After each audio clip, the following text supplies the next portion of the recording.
शासकीय नोकरीचा आमिष दाखवून लातूरमधल्या काही तरुणांना या ठिकाणी गंडा घातल्याची जवळपास 28,23,000 रुपयाचा गंडा घातल्याची एक धक्कादायक बाब पुन्हा एकदा नव्यानं लातूरमध्ये उघडकीस आलेली आहे आणि या प्रकरणी लातूरच्या शिवाजीनगर पोलीस ठाण्यामध्ये गुन्हा दाखल करण्यात आलेला आहे। त्या संबंधातला तपशील आपल्याला देण्यासाठी लातूरच्या शिवाजीनगर पोलीस ठाण्याचे सहाय्यक पोलीस निरीक्षक सुधाकर चव्हाण साहेब आपल्या सोबत आहेत। साहेब, हा जो फसवणुकीचा जो गुन्हा आहे तो आपल्याकडे रेकॉर्ड झालेला आहे। काय नेमका या गुन्ह्याचा सगळा तपशील आहे, कसा घटनाक्रम आहे?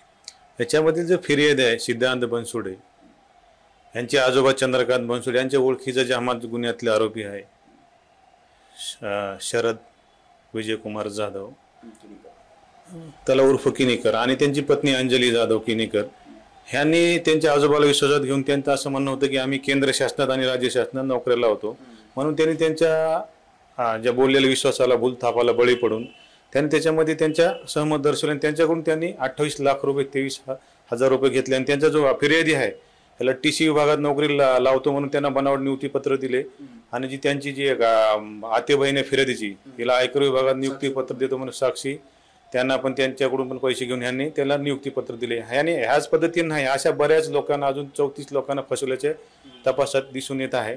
जी गुन्ह्याची व्याप्ती वाढेल आणि याची रक्कम पण वाढण्याची शक्यता आहे। तर आमचं असं लातूर पोलीस तर्फे जनतेला असं आव्हान असेल की अशा ह्या भूलथापाला जर कोणी बळी पडला असेल आपल्यापैकी तर त्यांनी पोलीस स्टेशनला येऊन आमच्याकडे तक्रारी जबाब नोंदवावा।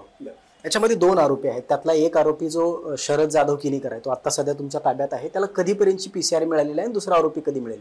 शरद जाधव यांना 31 तारखेला आम्ही अटक केली, 5 तारखेपर्यंत त्याला PCR मिळालेला आहे। जे दुसरा आरोपी अद्यापर्यंत त्याचा तपास चालू आहे आणि बाकीचे आरोपीचे निष्पन्न होतील असं तपासात पुढे दिसून येत आहे। आता शरद जाधव किनीकर जो आहे तो या आरोपीनं अन्य कुणाला पैसे दिलेत अशा पद्धतीचे एक IQ माहिती आहे, त्या अनुषंगाने गुन्ह्याची व्याप्ती वाढू शकते का? आणि हा जो गुन्ह्यामध्ये ज्या रकमेचा आकडा या ठिकाणी होतो तो आकडा अजून वाढण्याची दाट शक्यता आहे का? रकमेचा आकडा वाढण्याची शक्यता आहे। तपासामध्ये दिसून येते की त्यांनी समोरच्या कुठल्या एका व्यक्तीला बोललेला आहे, त्या अनुषंगाने पुढील तपास चालू आहे। आणि किती म्हणजे आकडा किती वाढू शकतो? अजून आकडा 2-2.5 कोटीपर्यंत जाऊ शकतो।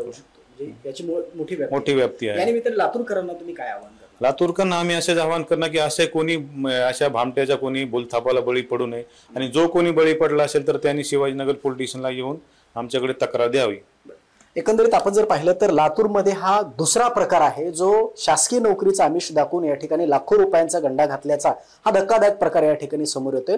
कारण लातूरमध्ये ज्या पद्धतीनं तरुणांनी या ठिकाणी या सगळ्या आरोपींना बळी पडलेला आहे त्यातून आता या शिवाजीनगर पोलीस ठाण्यामध्ये जो गुन्हा दाखल झालेला आहे त्याच्यामधला जो मुख्य आरोपी आहे शरद जाधव किनीकर यांच्या या कृत्यामुळे अजून या गुन्ह्याची व्याप्ती वाढण्याची दाट शक्यता आहे। कारण अनेकांना त्यांनी गंडा घातल्याचं सुद्धा आता पोलीस तपासामध्ये निष्पन्न होत आहे आणि त्या अनुषंगाने महाराष्ट्राच्या बाहेर सुद्धा दिल्लीपर्यंत सुद्धा या सगळ्या प्रकरणाचं कनेक्शन जाण्याची दाट शक्यता देखील शिवाजीनगर पोलिसांनी व्यक्त केलेली आहे। अजय घोडके, जय महाराष्ट्र न्यूज, लातूर।